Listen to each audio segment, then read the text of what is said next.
Sudah muncul di layar kalian? Sudah, Ibu.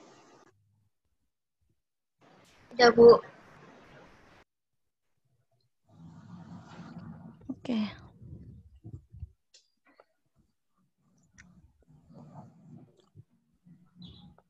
Ini aja ya. Baik, bismillahirrahmanirrahim. Assalamualaikum warahmatullahi wabarakatuh. Waalaikumsalam warahmatullahi Waalaikumsalam. Ya, selamat pagi. Memang cukup agak terlambat ya. Jadi tadi ada beberapa kendala. Kita mulai hari ini dengan menjelaskan tentang kontrak belajar. Hari ini kita akan belajar mata kuliah farmakologi interaksi obat dan makanan yang insya Allah akan saya jelaskan. Yang pertama terkait dengan kontrak belajar. Untuk mata kuliah ini besaran SKS-nya adalah 1 SKS teori, 2 maksud saya sebesar 2 SKS. Jadi nanti kira-kira kita akan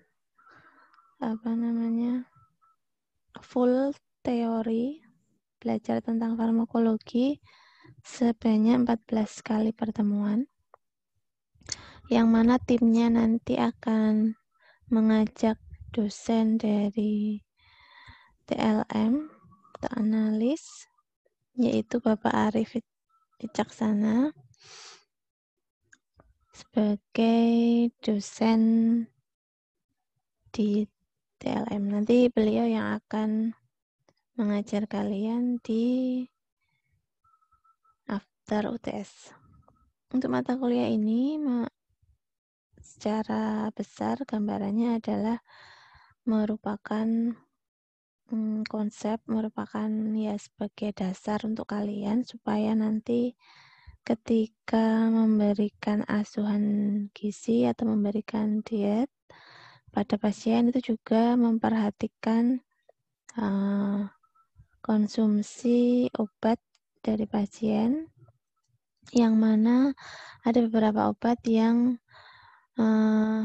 menimbulkan reaksi terhadap makanan yang akan dikonsumsi. Sehingga nanti harapannya dengan kalian belajar di farmakologi, kalian bisa memahami interaksi-interaksi obat dengan makanan, serta peran-peran obat terhadap penyakit-penyakit tertentu, yang mana nanti akan berkaitan dengan pemberian diet yang diterapkan pada pasien. Sehingga harapannya nanti pasien tetap bisa mengkonsumsi obat, dan juga asupan diet yang kita berikan itu bisa tetap sinergi, artinya tidak ada kontraindikasi begitu ya. Nah, untuk komponen penilaian ini karena kita banyak di teori, jadi proporsinya saya bagi untuk teori sangat besar, sekitar 80%,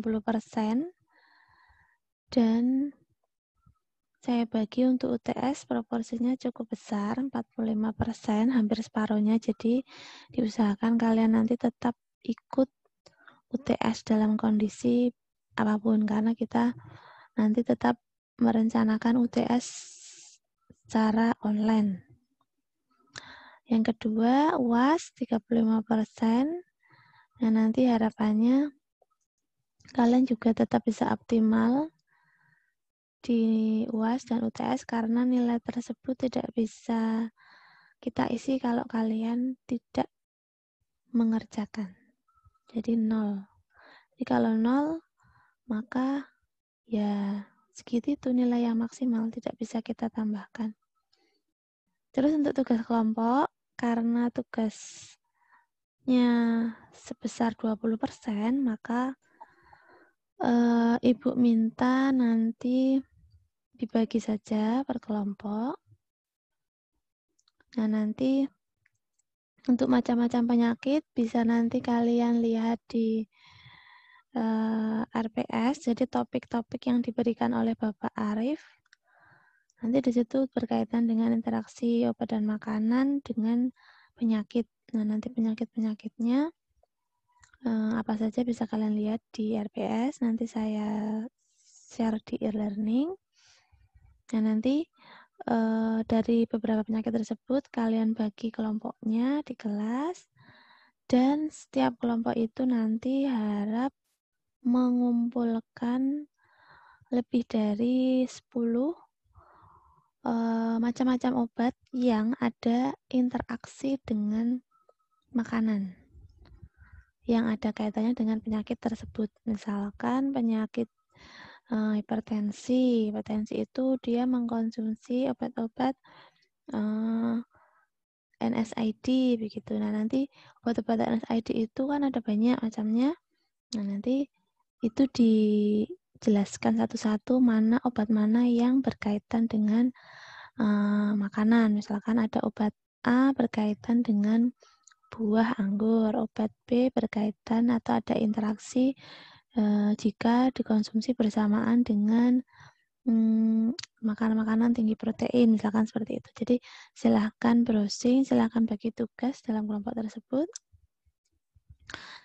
Dan nanti diharapkan list obat-obat tersebut bisa kalian kumpulkan bersama-sama. Jadi nanti kalian bisa mendapatkan banyak list-list makan obat-obat yang ada kaitannya dengan makanan. Karena ini nanti akan kalian gunakan saat menyusun diet di mata kuliah dietetik gitu ya, dan bisa juga di proses asuhan gizi terstandar.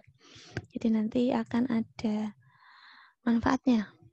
Karena kemarin waktu saya jelaskan di tahapan assessment itu ada kalian harus menginterview riwayat konsumsi obat pada pasien. Kalau memang pasien tersebut sudah lama menderita beberapa penyakit tahunan begitu, nah itu ada obat-obat tertentu yang memang harus kalian pahami, yang siapa tahu memang ada kaitannya dengan atau ada interaksi dengan makanan, sehingga nanti laporan tersebut, interview dari asupan obat-obatan, riwayat konsumsi obat-obatan, nanti harapannya bisa dijelaskan karena ada interaksi dengan makanan pada pasien tersebut. Jadi silahkan dikumpulkan, dikerjakan, dan nanti deadline-nya di pertemuan ke-15, artinya ini pertemuan 1 minggu sebelum UTS, 1 minggu sebelum UAS, dan dikerjakan dan disimpan dalam bentuk PDF.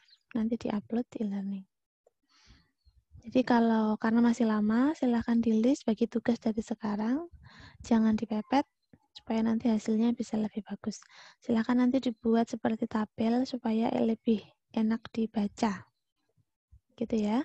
Terus yang kedua, nanti harus dipresentasikan, dan nilainya ada 5%. Nah, cara mempresentasikannya, nanti silahkan kalian merekam presentasi kalian dan nanti diupload di YouTube kalian atau salah satu dari kelompok, dan nanti silahkan dikirim linknya berupa link embed-nya, bukan link YouTube-nya tapi link embed-nya. Nah, nanti silahkan dikumpulkan di e-learning juga. Gitu. Jadi nanti ini dikumpulkannya satu presentasinya karena ada sesuai jumlah kelompoknya. Dan sama juga deadline-nya di 1 minggu sebelum UAS. Gitu ya. Kemudian rincian tugasnya nanti sudah saya jelaskan tadi ya. Jadi menyajikan macam-macam obat yang ada interaksi dengan makanan yang sesuai dengan kondisi penyakitnya. Kalau di sini saya jelaskan ada 5 kasus penyakit jantung, hipertensi, ginjal, saluran pencernaan, syaraf, dan kanker. Nah, nanti silakan dibagi Sesuai yang saya jelaskan tadi, jangan lupa filenya diberi nama kelompok, misalkan kelompok 1, kelompok 2, kelompok 3, kelompok 4, begitu. Kemudian nama penyakitnya, kasus penyakitnya apa. Baru nanti di-upload di e-learning dalam bentuk PDF. Yang kedua, presentasi tadi sama sudah saya jelaskan. Kalian merekam presentasi kalian. Nah, ini adalah timeline kuliah teori kita di mata kuliah FIOM. Nah, nanti before UTS dengan saya, after UTS dengan Pak Arif. Nah, silakan diikuti dengan baik karena beliau cukup kompeten di bidangnya. Silakan bertanya jikalau memang ada kendala atau kesulitan memahaminya. Nah, nanti ini ada nanti dengan saya nanti terkait dengan konsep-konsep dasar-dasar farmakologi, interaksi obat dan makanan, dan nanti di tanggal yang saya blok merah itu nanti itu silahkan sebagai PJMK berkomunikasi dengan Pak Arif, tanggalnya kemudian jamnya karena itu adalah tanggal merah dan belum saya set di tanggal berapa karena ini Pak Arif yang megang. Dan nanti silahkan jangan lupa hubungi Pak Arif sebelum 1 minggu sebelum hari H, 1 minggu sebelum tanggal 27 November. Silahkan sampaikan jamnya, tanggalnya, kira-kira beliau berkenan atau tidak. Karena kemarin sudah saya sampaikan juga pada beliau dan sementara masih belum ada kendala. Nanti sambil berjalan silahkan tetap berkomunikasi. Jangan sampai terlambat seperti tadi ya, sampai ada 3 orang yang menjapri saya. Silakan koordinasi di kelas, ketua tetap memantau. Teman-temannya juga saling mengingatkan tugas PJMK-nya ya. Untuk metode belajar, memang untuk farmakologi dan kemarin kita di Prodi sudah memetakan sebenarnya untuk pertemuan pertama memang kita sepakati semua Zoom live, semua artinya secara sinkronus saling supaya ada timbal balik, supaya ada diskusi bersama di pertemuan pertama jikalau memang ada beberapa yang harus disepakati di kontrak belajar. Dan nanti untuk selanjutnya kami dosen akan membuat video penjelasan yang kita upload di YouTube dan akan kita sampaikan melalui e-learning Unisa. Jadi kalian bisa membuka di e-learning Unisa dengan mengklik embed-nya dan harapannya besar kuotanya nggak terlalu banyak. Jadi nanti pemetaan prodi itu kita kemarin supaya kalian tidak banyak menghabiskan kuota untuk Zoom Live atau Google Meet Live. Sehingga untuk pertama memang kita kebanyakan Zoom Live. Nanti teman-teman selanjutnya bisa menggunakan e-learning karena itu wajib. Dan nanti untuk memudahkan bisa menggunakan WAG atau platform lainnya. Untuk soal UTS dan UAS direncanakan nanti pilihan ganda dengan jumlah 50 soal vignette dan ada essay 2 soal. Evaluasi yang tahun kemarin, nilai dengan pilihan ganda saja dengan model vignette sangat kurang, sangat tidak membantu sehingga saya tambahkan untuk soal essay 2. Silakan disiapkan sebaik-baiknya. Nah, nanti untuk capaian pembelajaran di mata kuliah ini, before UTS, harapannya kalian bisa memahami konsep dasar farmakologinya. Jadi kita sedikit belajar tentang ilmu farmakologi. Maksudnya di luar dari konteks gizi ya, jadi kita benar-benar full belajar tentang farmakologi, ilmu-ilmu tentang obat. Yang kedua nanti kita akan memahami pentingnya farmakologi berkaitan dengan ilmu gizi. Yang ketiga nanti mahasiswa harapannya bisa menerapkan konsep interaksi suplemen herbal dan makanan, nanti terhadap obat juga perlu kita pelajari. Dan nanti kalian juga harapannya bisa menerangkan interaksi antara alkohol dengan beberapa zat gizi pada makanan. Selain itu, kalian juga harus bisa memahami interaksi obat dan makanan pada pasien perioperasi atau pada pasien-pasien yang ada di ICU atau termasuk pasien kritis. Pasien kritis itu bisa pasien karena luka bakar atau pasien karena penyakit tidak menular yang sudah kronis yang lama. Itu jadi kita akan banyak belajar interaksi obat-obat dan makanan di situasi pada pasien tersebut. Karena ini memang cukup sulit dibandingkan dengan kondisi-kondisi yang lain ya, pasien-pasien yang lain.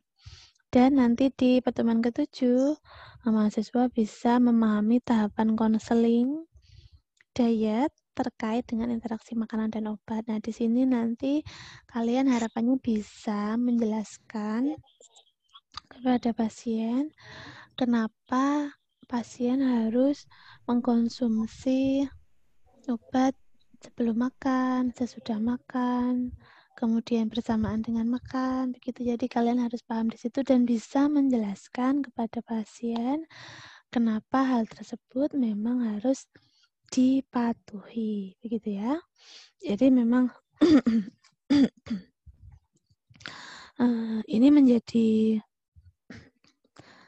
apa namanya ya istilahnya dasar ya, dasar.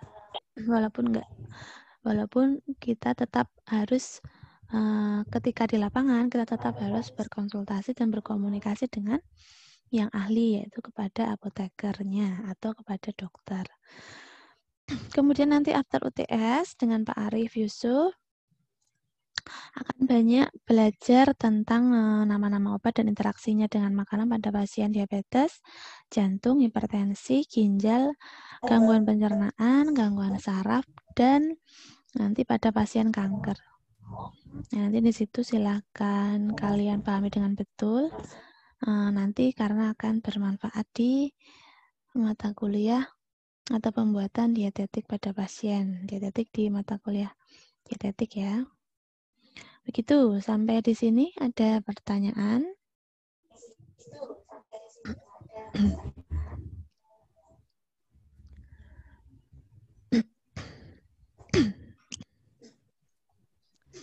Belum?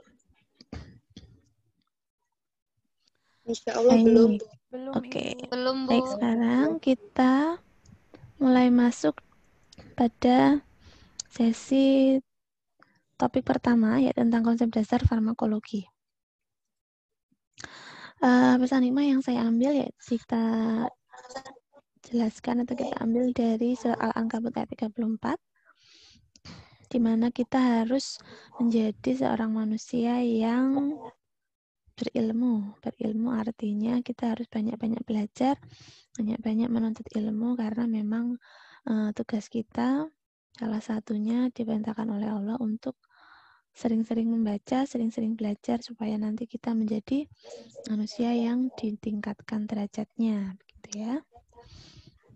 Oke, sekarang menurut kalian kenapa sih kita perlu mempelajari ilmu farmakologi? Ada yang bisa menjawab?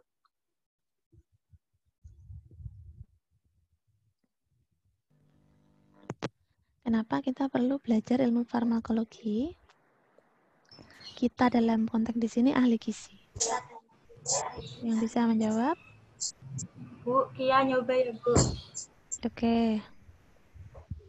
Jadi kan farmakologi itu berkaitan dengan obat-obatan, sedangkan profesi gizi nantinya jika bekerja di rumah sakit, otomatis jika melakukan proses asuhan gizi standar harus memberikan asuhan yang apa ya, kayak berkaitan dengan pengobatannya itu lebih. Jadi kayak tahu kalau tahu sedikit tentang obat-obat kita memberikan itu, apakah makanan itu akan bereaksi dengan obat tersebut. Jadi kayak kita bisa mendapatkan ilmu sedikit untuk meminimalisir kesalahan saat memberikan proses asuhan gizi standar kepada pasien di rumah sakit.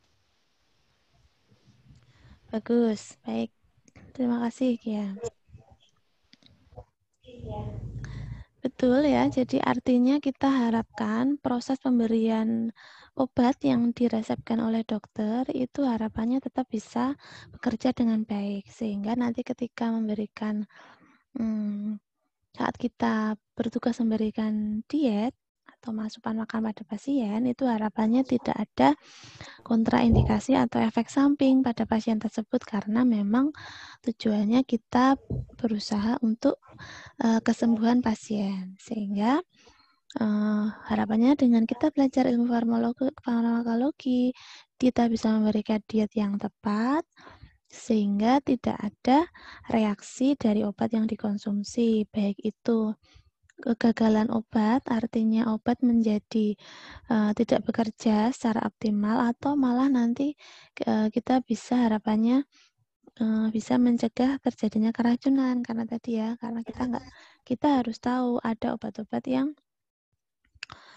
berkaitan dengan makanan yang nanti bisa menyebabkan kinerja dari obat tersebut tidak optimal, gitu ya. Jadi ada kaitannya obat dengan makanan. Nanti sebenarnya cukup banyak ya, karena obat-obatan kalau kita belajar dari apoteker itu obat-obat yang dipelajari pun sangat banyak. Tapi kita sebagai ahli gizi cukup kita pahami beberapa hal yang berkaitan dengan makanan. Nah, sekarang apa itu definisi dari farmakologi? Farmakologi memang dari bahasa Yunani itu dibagi atau dipecah menjadi kata farmakon yang artinya itu obat dan logos yang artinya itu ilmu. Sehingga farmakologi adalah ilmu yang mempelajari tentang takaran-takaran obat yang aman, penggunaan-penggunaan obat yang aman, dan keefektifannya, kebermanfaatannya, kemudian apa ya istilahnya, kinerjanya ya, kinerja dari obat tersebut dalam mengatasi suatu penyakit, gitu ya. Nah, sebenarnya farmasi sendiri itu sebenarnya dia fokus pada persiapan dan pemberian obat, sehingga farmasi sendiri itu memang dia hanya berkutat apa istilahnya fokusnya hanya tentang obat-obatan, tapi yang namanya ilmu farmakologi dia merupakan ilmu yang memang ada kaitannya dengan kinerja obat, interaksi dengan yang lain ya, berkaitan dengan mengatasi kesembuhan suatu pasien dari satu penyakit gitu. Nah, harapannya dengan kita belajar tentang farmakologi, nanti obat-obat tersebut itu bisa bermanfaat dalam mencegah suatu penyakit atau dalam meminimalisir supaya tidak terkena penyakit, dan bagaimana kinerja obat di dalam jaringan tubuhnya. Jadi secara fisiologisnya kita harapannya obat tersebut itu tetap kita harus memperhatikan metabolisme dalam tubuh. Jadi sama seperti makanan ya.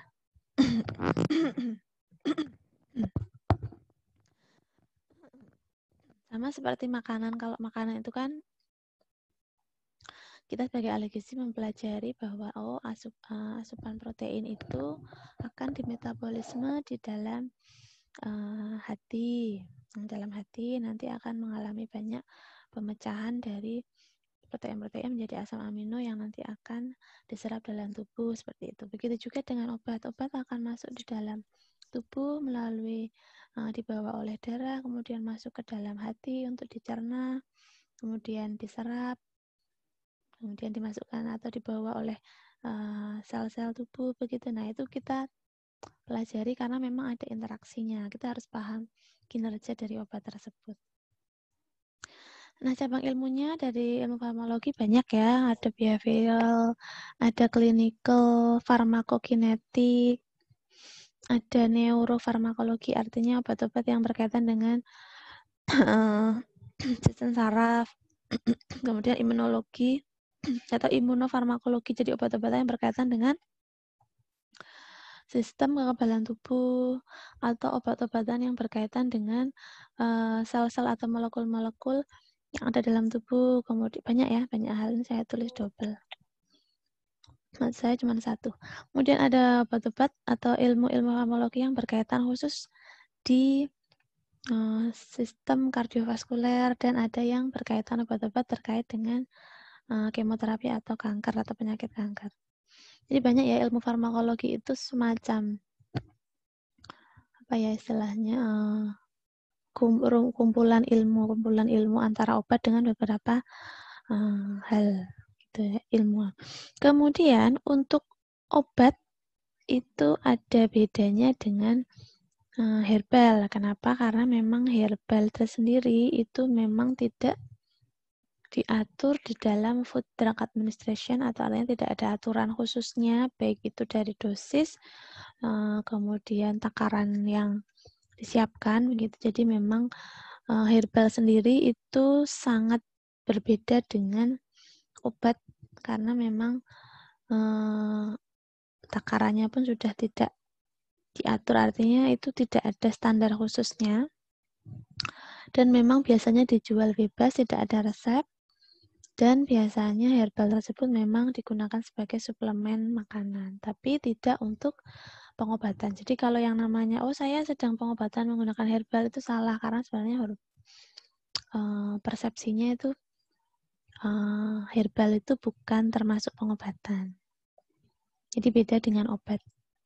Karena apa? Sebenarnya herbal ini juga cukup, kita harus berhati-hati dengan kalau kita memang dianjurkan atau memang memilih untuk herbal, silahkan dipertimbangkan terkait dengan efek samping dan interaksi yang memang kita tidak bisa memperkirakan, dan memang dari aturannya memang dari uji klinisnya pun juga masih kontroversi, atau banyak yang kontra atau ada yang pro. Jadi memang setiap orang efeknya berbeda-beda, efek sampingnya juga berbeda-beda, dan bisa jadi untuk beberapa orang ada yang efek samping dan interaksinya itu muncul sehingga banyak yang tidak cocok menggunakan herbal, atau ada juga yang memang cocok menggunakan herbal yang mana memang dirasakan efek samping dan efek sampingnya kurang, atau memang penggunaan dari obat tersebut memang herbal tersebut memang dirasa bisa mengurangi sakit, tapi memang secara ilmu obat itu berbeda dengan herbal. Golongan obat berdasarkan asal obat. Di sini obat tuh memang banyak macamnya. Salah satunya kita ambil dari ekstrak tanaman atau dedaunan. Itu biasanya contohnya nanti obat yang diambil dari ekstrak daun yang biasanya digunakan dalam pengobatan jantung. Itu ada juga. Ada juga obat yang diambil dari hormon atau apa ya istilahnya, bagian-bagian dari hewan yang bisa dijadikan pengobatan untuk manusia, gitu ya. Contohnya ini hormon estrogen, bisa dipulihkan dari urin kuda dan insulin dari pankreas babi. Jadi sebenarnya ini, oleh karena itu kita perlu tahu bahwa obat-obatan yang tepat atau cocok untuk kita ya. Jadi memang kalau secara umum memang diaturnya harus sesuai apa istilahnya ya, ketentuan dari MUI atau ketentuan dari Badan POM begitu ya, untuk obat-obat mana yang memang dianjurkan. Jadi salah satu asal obat yang diambil dari hewan. Yang ketiga, salah satunya obat itu berasal dari mineral atau kristal anorganik yang biasanya memang digunakan untuk suplemen pada manusia, suplemen mineral begitu. Kemudian bahan-bahan sintetis ini juga bisa dijadikan obat, karena memang beberapa ilmuwan sedang mengembangkan bagaimana menyusun atau menata ulang obat-obat sulfonamid untuk menghasilkan senyawa baru. Ini adalah upaya-upaya kita untuk bisa menciptakan obat demi kesembuhan pasien begitu. Nah, pasti tentu akan ada kontroversi dan ini tidak akan kita bahas di sini karena memang kita secara basic bahwa kita cukup tahu bahwa obat itu asalnya banyak dari tanaman, dari hewan, dari bisa dibilang dari bahan-bahan sintetis yang memang kita harus perhatikan saat mengkonsumsi obat, gitu ya, untuk menjadi wawasan kita bahwa tidak semua obat itu bisa kita konsumsi, gitu ya. Banyak hal yang perlu kita perhatikan. Nah, untuk obat-obat biasanya dikelompokkan itu menjadi beberapa macam golongan. Berdasarkan jenisnya, berdasarkan mekanisme kerjanya, berdasarkan lokasi pemakaiannya, efek yang ditimbulkan, dan asal obat dan cara pembuatannya. Gitu ya. Jadi tadi untuk asal obat dan cara pembuatan sudah kita buat. Nah, ini untuk lokasi pemakaiannya. Obat, seperti kalian tahu kalau obat dalam, obat luar, istilahnya begitu. Obat dalam itu yang kita konsumsi melalui mulut, melalui enteral. Kemudian kalau obat luar itu biasanya dipakai di bagian luar tubuh, bisa sebagai salep, bisa sebagai bedak, atau pokoknya obat-obat yang digunakan di luar, gitu ya. Kalau untuk obat berdasarkan efek yang ditimbulkan, biasanya nanti kita bagi dua, secara sistemik atau secara keseluruhan di dalam tubuh, atau memberikan efek lokal saja. Jadi obat itu hanya menyembuhkan di bagian itu saja, yang luka saja. Itu juga ada.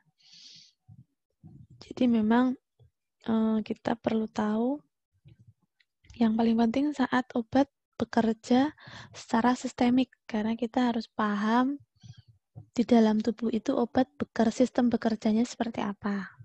Kalau lokal ya kita mudah, karena memang misalkan kita jatuh ada luka di tangan, lah itu kita berikan obat betadin misalkan, itu efeknya lokal karena memang sifatnya hanya ada di situ saja, menyembuhkannya hanya di situ saja. Tapi kalau secara sistemik artinya akan banyak hal-hal atau organ-organ lain yang akan bekerja, yang akan kita pertimbangkan, kita lihat efeknya, begitu ya. Jadi obat itu ada efek-efeknya secara sistemik atau keseluruhan, atau memang hanya secara lokal. Nah, ini yang perlu kalian pahami juga, walaupun ya sebagai masyarakat umum ya, sebagai masyarakat awam, kita perlu tahu bahwa jenis-jenis obat itu ada 6 menurut Permenkes RI nomor 949 tahun 2000, bahwa obat itu ada beberapa macam jenis dan memang harus kita perhatikan dari logo obatnya. Satu, untuk obat bebas. Obat yang dijual bebas di pasaran dan bisa dibeli tanpa resep dokter. Contohnya itu ada paracetamol, bedak, dan multivitamin. Logonya perlu kalian lihat lingkaran berwarna hijau. Itu untuk obat bebas, tidak perlu resep dokter. Kalau untuk obat bebas yang terbatas, biasanya penjualannya itu memang disertai tanda peringatan, artinya ada penjelasan atau keterangannya dalam obat tersebut. Kalau dikonsumsi berlebih atau di luar dari batas, nanti akan menimbulkan bla bla bla bla. Contohnya nanti ada antimo atau obat anti mabuk, obat flu, dan lain-lainnya. Biasanya logo obatnya itu lingkaran berwarna biru. Kemudian untuk obat-obat wajib apotek, contohnya obat keras yang biasanya diserahkan ke apoteker sebagai pengelola apotek tanpa resep dokter. Jadi memang ada di apotek itu menjual obat-obat yang bisa disarankan oleh apoteker sendiri tanpa resep dokter. Gitu.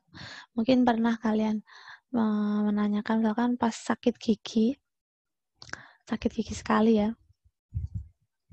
kemudian ke apotek, tanya pada apoteknya, obat mengatasi sakit gigi yang sangat luar biasa ya. Saya pernah ada teman yang begitu. Itu sampai ya akhirnya diberikan satu obat kecil, saya lupa namanya. Kecil sekali. Dan itu bisa dibilang memang harus memang harus dengan resep dokter memang, tapi di dalam apoteker untuk obat-obat tertentu ada yang bisa disarankan oleh apoteker dan tanpa resep dokter bisa diberikan. Nah, itu obat itu bisa ini tidak semudah, memang tidak semudah masyarakat mendapatkannya ya kalau memang maksudnya masyarakat itu tidak begitu tahu ya obat-obat apa yang memang itu bisa disarankan oleh apoteker tapi tidak dengan resep dokter, itu juga sebenarnya bisa. Nah, itu namanya obat wajib apotek dan biasanya itu memang diberikan bisa tanpa resep dokter, tapi tadi dengan arahan dari apotekernya. Biasanya tanda atau logo obatnya itu ada lingkaran merah dan di isinya ada tulisan K dalam warna hitam. Begitu juga dengan obat keras dan psikotropika, itu logo obatnya sama. Dia kalau obat keras itu memang berbahaya, sehingga harus diawasi oleh dokter, dan memang hanya diperoleh di beberapa tempat, karena memang harus menggunakan resep dokter, itu obat keras. Nah, apalagi psikotropika. Psikotropika ini tujuannya diberikan itu untuk membuat supaya pasien itu tidak merasa sakit sekali ya. Ada beberapa memang obat yang dibantu oleh dokter atau apoteker untuk supaya pasien itu tidak terlalu merasakan sakit, karena memang untuk beberapa pasien-pasien yang harus membutuhkan itu ya memang perlu ya, memang ada yang perlu ya, jadi itu harus dengan resep dokter karena memang ada pengaruhnya di sistem saraf pusat. Nah, nanti harapannya dengan resep dokter karena memang efeknya itu cukup tinggi sehingga harus menggunakan resep. Jadi efek narkotika ini cukup membantu sebenarnya untuk beberapa pasien yang memang merasakan sakit sekali, sakit yang sangat luar biasa. Tetapi ini memang harus berhati-hati takarannya. Nah, nanti bisa tadi efeknya ke aktivitas mental dan perilaku. Kalau memang itu berlebihan atau tidak diatur ya. Kemudian obat-obat yang digunakan seperti dalam contoh sudah saya tulis, dan logo-logonya juga sama, lingkaran merah dengan tulisan huruf K besar. Kemudian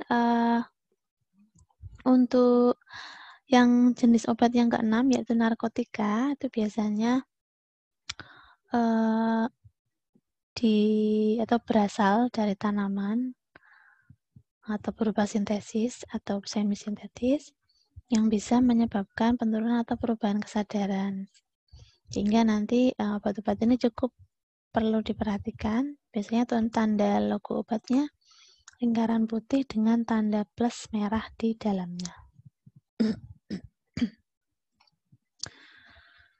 Untuk penggolongan obat berdasarkan mekanisme kerja obat, itu obat yang bekerja pada penyebab penyakit.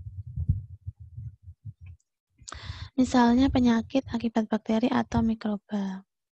Obat-obat yang bekerja untuk mencegah atau jadi ini berdasarkan mekanisme kerja ya. Mekanisme kerja obat itu nanti bisa dilihat dari penyebabnya dulu. Penyebabnya apa? Apakah karena bakteri atau karena mikroba? Kalau bakteri biasanya diberikan antibiotik. Tapi kalau penyebabnya virus, diberikan obat antivirus. Kemudian obat-obat yang bekerja untuk mencegah kondisi patologis dari penyakit. Contohnya nanti kita ingin membuat vaksin, jadi obat-obat vaksin yang memang tujuannya untuk mencegah penyakit. Nah, nanti harapannya kita bisa mencegah suatu penyakit tersebut supaya tidak mekanisme kerjanya supaya bisa optimal. Kemudian untuk obat-obat yang meredakan nyeri atau bisa dibilangkan menghilangkan simptotik atau gejala, biasanya contohnya meredakan nyeri, itu contoh-contohnya obat-obat yang memang ditujukan untuk menghilangkan simptomatik gejalanya. Contohnya analgesik. Obat yang lain yang mekanisme kerjanya itu seperti vitamin dan hormon itu biasanya dia menambah atau mengganti fungsi-fungsi zat yang kurang. Misalkan obat-obat yang memang digunakan untuk menambah atau mengganti fungsi-fungsi dalam tubuh, contohnya vitamin atau pemberian hormon. Pemberian placebo juga diberikan, tapi kalau placebo ini tujuannya karena di dalamnya itu tidak ada zat aktif, jadi memang istilahnya placebo ya. Jadi kalau kita melakukan penelitian ada beberapa yang namanya pemberian secara placebo, artinya itu pemberian obat yang tidak mengandung zat aktif untuk bisa dibandingkan dengan pemberian obat yang mengandung zat aktif. Jadi untuk bisa menjadi pembanding. Gitu. Kemudian untuk selanjutnya kita belajar atau terkait dengan penggolongan obat berdasarkan asal obat. Asal obatnya secara alami dan secara sintetis atau buatan. Kalau alami itu ya dari tumbuh-tumbuhan dan hewan. Misalkan dari hewan ya plasenta diambil dari plasentanya atau dari hormonnya begitu atau kolagennya. Kalau sintetis memang kita buat secara sintetis menggunakan reaksi-reaksi kimia. Ya kalau di sini contohnya ada di slide gitu ya. Jadi asal obat itu ada alami, ada sintetis. Kalau di klasifikasi obatnya itu banyak ya, sebenarnya bisa lebih banyak dari ini. Bisa obat nama yang berbranded, ada obat yang tidak branded, ada namanya juga obat paten, obat tradisional, obat wajib apotek seperti tadi, dan juga obat jadi. Nah, untuk bentuk sediaannya, obat itu berupa apa saja, sudah kalian tahu ya, sudah pernah melihat berbagai macam obat, ada yang padat, ada yang cair, dan ada yang gas. Kemudian bentuk obatnya, ini ada, kalau yang padat, ada tablet, ada kapsul, ada kaplet, pil, serbuk, dan suppositoria. Di sini, kalau yang tablet kan udah pernah lihat, kapsul juga sudah, kaplet sudah, pil, serbuk juga sudah. Kalau suppositoria ada yang tahu obat apa itu?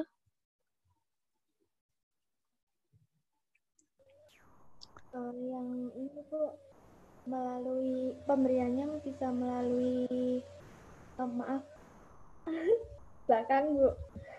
Oke, betul ya. Jadi obat-obat yang memang diberikan untuk memperlancar buang air besar. Kemudian untuk yang lain ada yang belum tahu?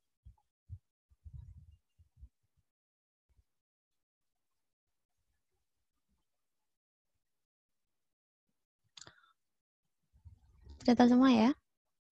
Nah, ini nanti ada penjelasannya, silakan kalian baca. Jenis bentuk sediaan tabletnya juga banyak, ada yang biasa, ada yang kompresi ganda, tablet yang ditempa, yang dikempa, dan lain-lainnya. Jadi silakan dibaca nanti. Untuk tablet-tablet yang kayak Eversen itu kan pernah ya kita melihat tablet-tablet itu akan menimbulkan buih ketika dimasukkan ke dalam cairan. Kalau tablet hisap juga ada, tablet hisap itu dia biasanya dikonsumsi untuk mengatasi radang tenggorokan misalkan. Kemudian kalau tablet salut itu biasanya dia cukup disalut dengan gula yang tujuannya memang tablet tersebut untuk mengurangi rasa pahitnya ya.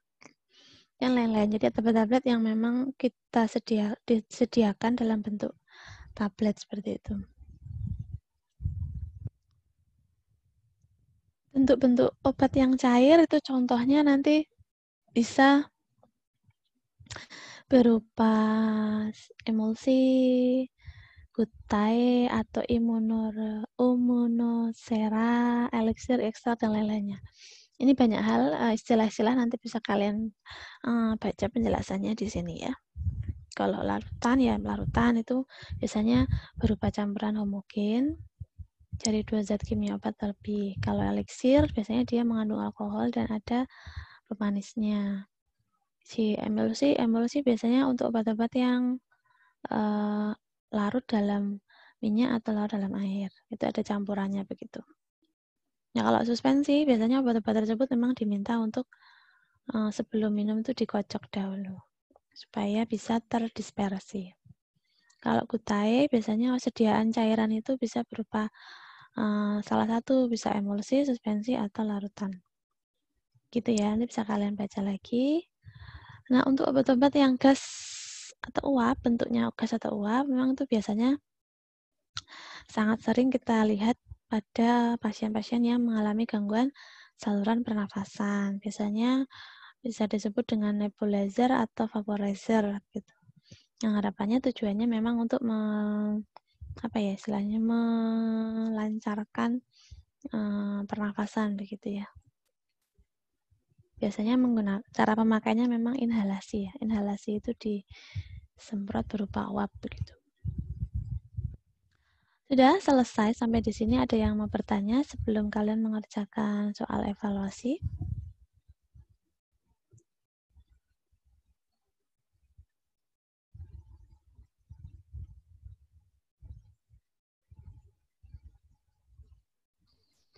Ibu Natasha mau bertanya. Oke. Ibu, kan ada itu jamu, tapi bentuknya kapsul. Itu sama kayak herbal ya, Bu? Ya. Terus, Itu sifatnya seperti herbal. terus Bu, kalau minum apalah namanya? Yang jamu itu, terus keluar keringat, itu termasuk efeknya apa gimana, Bu? Ya, itu efek samping yang tidak diinginkan. Oh. Oke, Itu Bu, ya. terima kasih. Oke. Jadi memang kalau konsumsi herbal itu memang harus hati-hati karena kan takarannya juga nggak jelas. Dikatakan sembuh mau berapa kali konsumsi juga belum jelas. Uji klinisnya juga belum ada, sehingga memang kalau mengkonsumsi herbal harus hati-hati, tetap dikonsultasikan dengan dokter. Karena memang ada beberapa yang menginginkan, ya, artinya meminimalisir obat supaya mungkin menurut mereka itu banyak hal ya, alasan-alasan dari setiap pasien begitu ya. Tapi memang disarankan kalau memang bisa obat, baiknya obat gitu ya. Karena memang kita juga harus hati-hati, memang obat-obat yang disarankan memang harus setiap hari begitu, seperti hipertensi yang sudah cukup kronis, kemudian diabetes mellitus, itu kan obat-obat yang memang harus dikonsumsi oleh pasien setiap hari. Dan itu mau nggak mau juga bisa berdampak ke dalam fungsi beberapa organ, contohnya ginjal. Sehingga kita sebagai ahli gizi, harapannya mereka bisa mengkonsumsi obat tersebut dengan baik, artinya sesuai takaran, sesuai aturan, dan harapannya pasien tidak banyak mengkonsumsi obat dengan cara mengatur pola makannya. Itu untuk beberapa kasus penyakit yang memang ada kaitannya dengan pola makan. Tapi kalau memang harus dengan obat, ya memang obat itu harus dipatuhi dengan sesuai aturannya, sesuai anjurannya. Begitu. Ada lagi yang mau bertanya?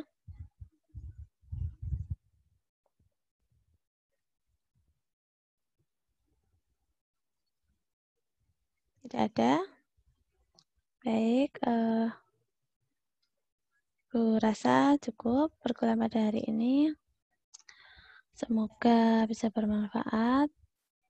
Tetap semangat belajar. Jangan lupa nanti untuk evaluasi belajar hari ini dikerjakan seperti format yang kemarin di PAGT.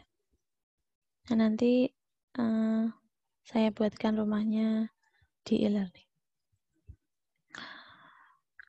Berasa cukup pertemuan pada hari ini. Alhamdulillahirrabbilalamin. Terima kasih banyak atas perhatian dan keaktifannya. Tetap semangat belajar ya, walaupun di situasi yang seperti ini. Karena ada semester 5 ini cukup banyak effortnya sebenarnya. Kalau secara offline ini cukup crowded, cukup melelahkan juga, tapi karena memang sedang di rumah, jadi silahkan kalian bisa mengatur diri sendiri. Mengatur kapan belajar, kapan istirahat, sehingga bisa optimal belajarnya. Terima kasih, cukupkan. Wassalamualaikum warahmatullahi wabarakatuh. Waalaikumsalam. Waalaikumsalam warahmatullahi wabarakatuh.